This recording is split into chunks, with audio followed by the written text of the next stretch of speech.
Bueno, y nos acompaña esta mañana Cristina de Marco, de la Inspección General del Trabajo, a quien le agradecemos mucho que esté con nosotros esta mañana. ¿Cómo anda? ¿Bien? Bien, muchas gracias por la invitación. Bueno, muy bien, Cristina. No sé si lo planteamos bien, pero por lo pronto Uruguay lo que tiene en grandes rasgos es la prohibición, por llamarlo de alguna manera, hasta los 15 años de que los jóvenes trabajen. Entre los 15 y los 17 se requieren determinadas acreditaciones especiales para poder desempeñar tareas, pero hay, claro, eso es dentro de lo que está regulado. Hay situaciones que son complejas, difíciles, duras muchas veces para los ojos de quien las ve, y yo tengo la percepción que no debe ser la misma realidad en Montevideo que el interior, o por lo menos deben mostrar matices distintos. ¿Qué foto podemos sacar hoy de la situación de trabajo infantil en Uruguay? Bueno, la reglamentación, como tú lo dijiste muy bien, es evidentemente que antes de los 18 años no se pueden hacer trabajos peligrosos y que en la franja que va de los 15 años a los 18 se precisa lo que es la autorización de INAU.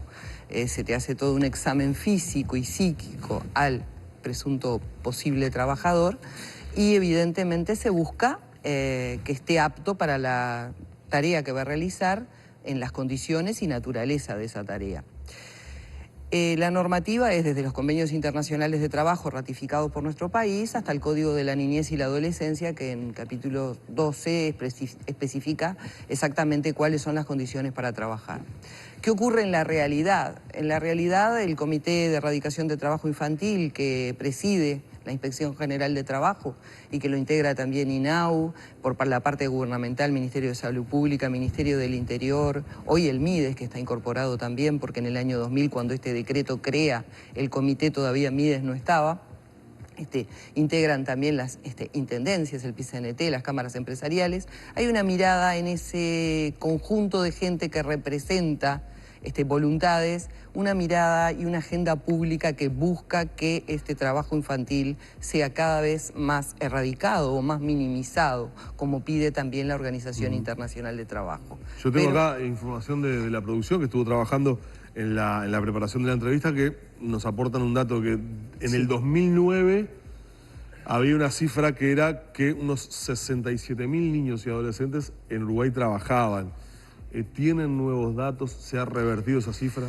Bueno, la verdad que la primera que se hizo, que fue en la encuesta de hogares, fue en el año 99. Como veíamos dentro del comité, inclusive con el Instituto de Estadísticas, que esa cifra no reflejaba la realidad, porque tú en un hogar el que se te presenta y el que contesta siempre es el adulto, entonces va a tratar de ocultar la situación dentro de lo más posible, sobre todo cuando esta situación está prohibida por la norma.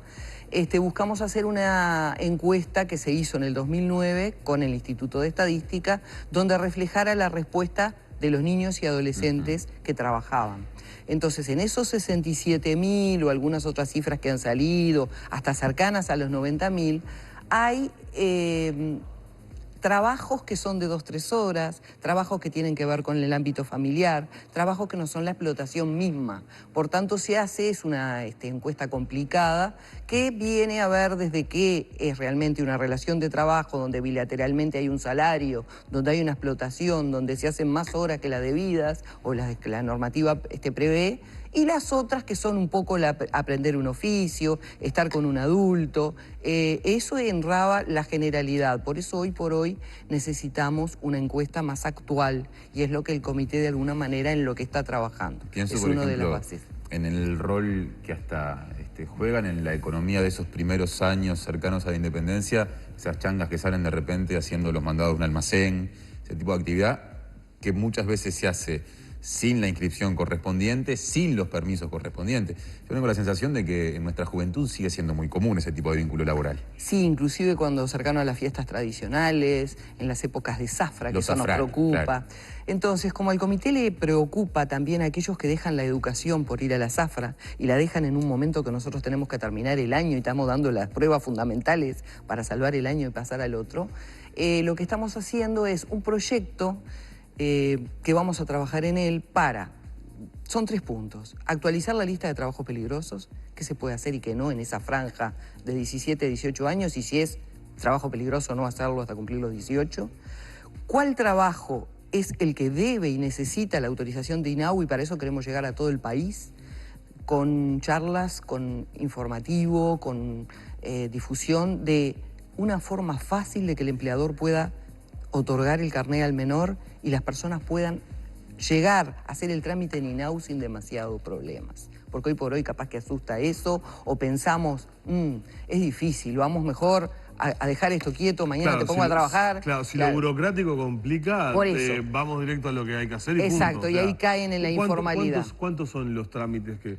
¿Hay un dato, hay un registro de cuántos No, trámites? lo tiene INAU, pero en Eso realidad se está formalizando mucho, se está formalizando, se dijeron el otro día cuando fue el acto que lo hicimos el día viernes, muchísima cantidad de personas ya hoy, el empresario no toma casi una persona que está entre los 15 y los 18 años, si no es con el carnet de INAU. Nosotros cuando hacemos nuestras fiscalizaciones, vemos que no son tantos y a los que le intimamos el carnet van y lo sacan, o sea, regularizan.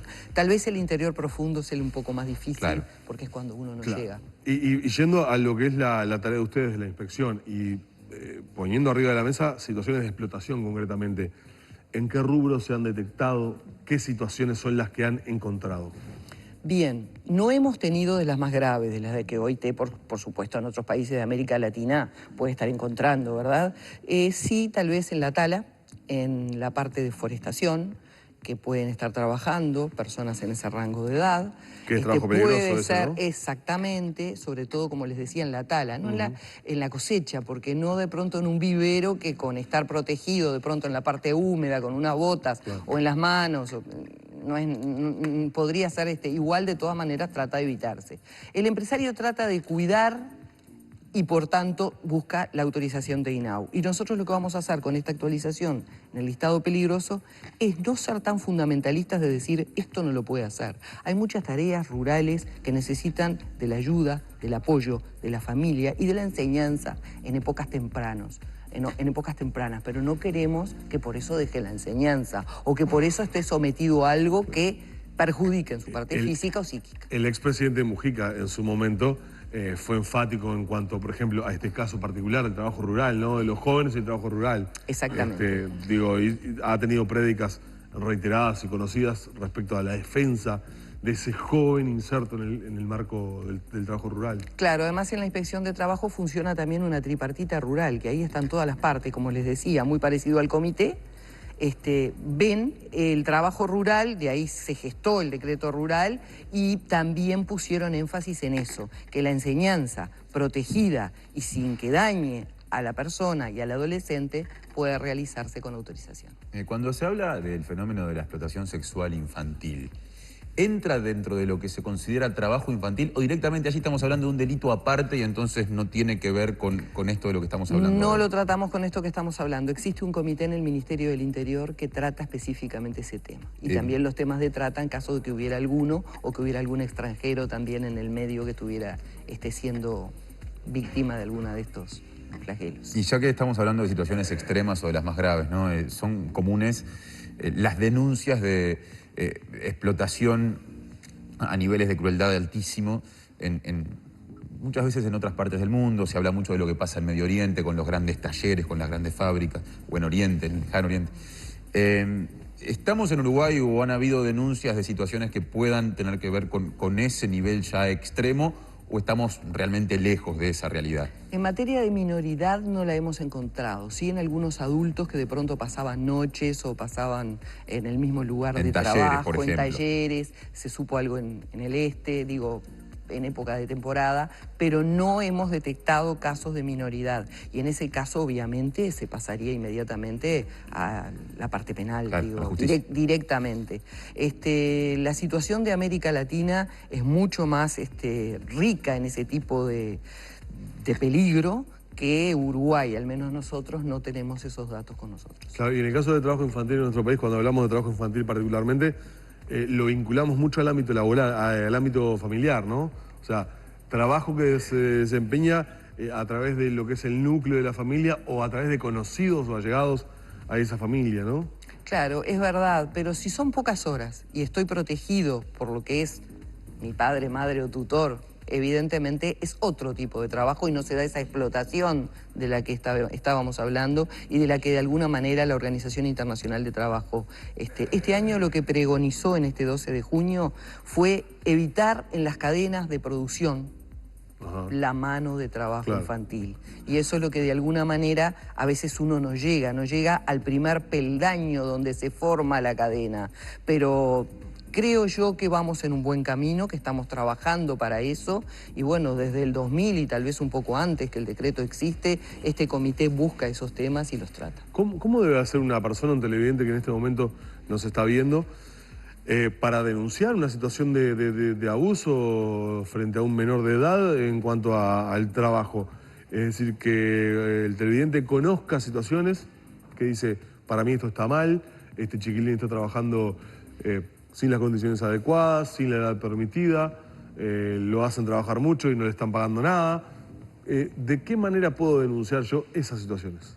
Bueno, nosotros tenemos para el interior formas en las oficinas de trabajo y también un teléfono de alguna manera, un 0800, que eso en la página del ministerio lo pueden estar viendo y pueden efectuar la denuncia correspondiente. Y si no, en INAU, en las oficinas del interior del país, que evidentemente están en casi todos los departamentos, ahí, y también INAU, con nosotros. Ahí INAU automáticamente se comunica con ustedes. Sí, nosotros tenemos una muy buena relación con INAU y con MIDES, porque también puede haber una situación que un menor no tenga a dónde ir cuando sale de ese lugar. O sea, no hemos tenido casos de trabajos tipo esclavos, pero puede pasar que no sepa dónde ir y ahí nos comunicamos con MIDES y hacen enseguida el esfuerzo para poder lograr, antes de que INAU logre un albergue para ellos, donde pueda estar esta persona. ¿No han tenido casos que han tenido que derivarse a la justicia penal, por ejemplo? Hemos tenido, pero no de menores, de niños, niñas o adolescentes. Hemos tenido de adultos y de personas extranjeras, que eso ya es otro tema. Y hemos tenido mucho en el servicio verano doméstico. hubo casos También, conocidos, ¿no? Por supuesto, por supuesto. Bien, y me quedaba pensando, Cristina, cuando usted hacía el relato, cuando usted hacía la descripción de cuál es la realidad, que probablemente mucha gente mientras está mirando esta entrevista diga, bueno, pero en definitiva es bueno que el hábito del trabajo se le pueda inculcar al joven desde tempranas edades. Tenemos una realidad hoy en día que es los jóvenes, a mi gusto mal llamados niní, aquellos chicos que no desarrollan un estudio ni un trabajo, y tal vez muchos televidentes puedan decir, bueno, ¿y por qué esos chicos no puedan llegar a trabajar aun cuando la edad o la normativa no los habilite, en definitiva? ¿Usted qué le responde a esa gente que hace ese razonamiento de por qué no trabajar si no hay un estudio de por medio? Bueno, antes de los 15 años evidentemente no deberían realizarlo porque su naturaleza física y psíquica no está todavía apta para alguna tarea, salvo que sean pocas horas y, como lo decíamos recién, protegido con la familia o con alguien que esté muy cercano para verificar eso. Segundo, no se debe dar la explotación. O sea, no debe haber alguien que por un salario esté usando mi fuerza de trabajo, que debería ser la fuerza de trabajo de un adulto y mi naturaleza física no la comprende, no la contiene. Y por otra parte, el que está estudiando, esto es importante, no debería dejar el estudio porque hoy por hoy la vida nos dice que cuanto más conocimiento de oficios o de estudios tengamos, vamos a tener de adultos un futuro mejor, vamos a tener otra capacidad para luchar en la vida. Y si nosotros permitimos que de alguna manera estos chicos no se canalicen por el lado de un estudio, aunque sea, como yo decía, algo que les guste hacer, no es necesario ir a facultad, algo que les guste hacer. Hoy nos estamos quedando casi sin gente de oficios. Bueno, la UTU, todo lo que nos pueda dar algo hábil con nuestras manos o que nos guste hacer, habría que condicionarlos a ellos. Si nosotros dejamos la libertad de que el niní no lo haga, porque evidentemente no puede hacer ni esto ni otro, y miramos para otro lado, no vamos a lograr que nuestra sociedad pueda captar ese tipo de... Cuando uno habla con las autoridades secundarias dicen que muchas deserciones se dan justamente por chicos que dejan los estudios y se dedican al trabajo porque hacen sus primeros pesitos. Y eso, para un joven de 16, 17 años, puede ser seductor. Puede ser seductor. Es un círculo vicioso. Del trabajo ese se da un dinero rápido. Lo obtengo hoy, lo tengo a la noche, lo tengo en el día. pero no olvidemos ese futuro, que no vamos a tener cobertura de seguridad social, que no vamos a tener cobertura médica, y eso es un poco lo que tiene que entrar en la cabeza de los uruguayos para poder, yo ya les digo, no radicar porque está difícil, vamos a ir en una paulatina camino, pero sí minimizarlo. Muy bien. Lo último que yo quiero preguntarle por lo pronto, ¿qué está sucediendo en Uruguay respecto a los países de la región? ¿Estamos mejor posicionados? ¿Son realidades distintas? ¿Tenemos un país que tiene una red de contención o de detección mucho más rápida de situaciones que puedan ser problemáticas que otros países? Pienso en Brasil, por ejemplo, o Argentina. Bueno, en primer lugar, somos pocos habitantes. O sea que deberíamos estar mejor de lo que estamos, pero estamos bien posicionados. Y desde hace fácilmente 10 años para acá, o tal vez un poco más, se está trabajando en red. O sea, como yo les decía hoy, el MIDES, INAU, nos comunicamos todos los casos que tenemos conocimiento, obviamente que siempre va a haber alguno que no esté en nuestro... Y por otro lado hay mucha difusión y mucha sensibilización del tema. Por tanto, estamos mejor posicionados, no somos realidades similares a las de esos países, pero también somos pocos habitantes. Tal vez tendríamos que estar trabajando en ello y lo estamos haciendo con más ahínco para evitar llegar a pasarnos de alguna cifra que por hoy no estamos tan mal. Eso le iba a preguntar, cuando hablamos de la región, ¿con quién nos comparamos? Porque de repente la comparación o los países que tenemos más cerca no están demasiado bien y entonces es una comparación engañosa. Claro, no, por la cantidad de habitantes, evidentemente con Brasil no nos podemos comparar ni con Argentina tampoco, pero Argentina está trabajando mucho en los temas de niñez y adolescencia.